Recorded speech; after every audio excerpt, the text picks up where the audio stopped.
Journey of a Sister, Year 1, Part 2. First Date, Part 2. First Performance. After their meal, Charles drives them to another venue. "What is this place?" Cezanne asks curiously. "It's called The Hideaway. There's a poetry night on tonight. I signed you up to perform." "You did what?" "Cezanne, your poetry's brilliant. You can do the one you recited to me over the phone the other evening." "No, I can't. I get all nervous in front of crowds." She turns to leave, but Charles stops her. "Come on, you'll be fine. I'll be right there in the front. You can focus on me if you like." "Why would you do this?" "Because you told me you wanted to start performing your poetry, that you wanted to step outside of your comfort zone." "I didn't mean on our first date." "You'll be fine. It's not a competition, and the crowd are only here to listen to poetry. They'll love you." Cezanne pauses to think. Okay. They enter the venue. Charles tells the woman on the door that Cezanne should be on the list to perform. She ticks her name off. They enter the packed room. The atmosphere is electrifying. They find somewhere to sit. "Would you like a drink?" Charles asks. "Red wine, please. I need to calm my nerves." "Just take some deep breaths and tell yourself, 'I am calm.' I'll go get your wine." While Charles is at the bar, Cezanne closes her eyes, breathes deeply and repeats, "I am calm," to herself. As she watches the other performers, she begins to feel more at ease. The crowd is supportive, clapping and cheering after each act. Charles returns with the drinks. "How do you feel now?" he asks. "Better, thanks." "So you're ready to perform?" "Ready as I'll ever be." Cezanne gulps all her wine down in one go. "Hey, take it easy," he warns, looking amused. "That needs to get in my system quick." Charles chuckles. "I wouldn't have brought you here if I didn't think you'd nail it."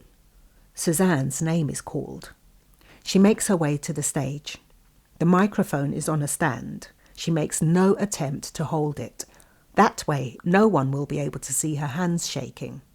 She begins reciting the poem she had written based on 4 different types of single black women, starting with the career woman. "I am a strong black woman, beautiful, independent, confident, affluent, but distinctly alone. I've got the nice house, got the flash car, got all the money in the bank I need. I can buy the clothes I like. I travel whenever I can. The only thing I don't have is..."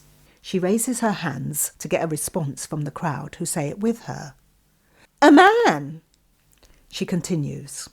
"I'm tired of going out with the girls and driving myself back home, opening the door to an empty house, crawling into my empty king-sized bed, instead of having someone to come home to, or better still, come home with. But instead, I live in solitary confinement, a prisoner of my own success. I need a man, not just any old man, but a strong black man, someone I can relate to, culturally, intellectually, spiritually, and of course, physically." She raises her eyebrows suggestively. The crowd hoot, clap and applause, which raises her confidence levels. "I need a man who won't be intimidated by me. I don't need a man who needs me more than I need him, but I do need a man who's patient, loyal and loving." Halfway through, Cezanne gains enough confidence to take the mic off the stand and begins pacing to and fro across the stage, engaging more with the audience, who are clearly enjoying her performance. "I need a man who knows how to take control in a situation without dominating, if you know what I mean. And I want a man who can handle me, because I ain't easy. Yes, I know I'm hard work, I admit it. But the one who cracks the nut shall eat of the fruit in it." At the end of her performance, Cezanne replaces the mic on its stand and takes a bow to a resounding applause. She makes her way back to the table where Charles is clapping profusely. "You were great, Susie. I told you they'd love you." "Well, thanks for giving me the push I needed. I really enjoyed that." My pleasure. When did you write that poem? About a year ago. Why? I thought you were talking about me. Maybe I was.